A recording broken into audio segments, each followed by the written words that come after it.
Greenwich Mean Time. The time may be 10 a.m. in Beijing and 2 a.m. in New York, but both of these times are based on the same time, Greenwich Mean Time. This is because in 1884, many nations met to decide how to avoid the confusion caused by almost every town having its own time. When people didn't travel great distances, it was not very important that the time was different wherever they went.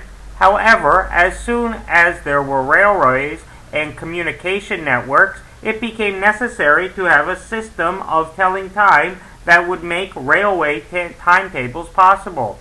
Such a system was devised by Sir Sandford Fleming, 1827 to 1915. Born in Scotland, Fleming moved to Canada in 1845 and became a Canadian railway engineer. He organized a conference in 1884 in which nations from all over the world met.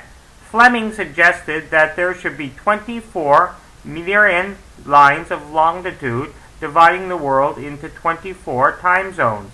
The zero meridian would pass through the village of Greenwich near London.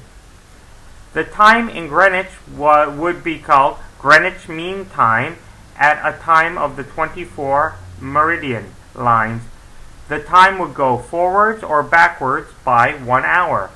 Standard Time officially came into existence in 1884, and since then, GMT has been the center of timekeeping for all nations.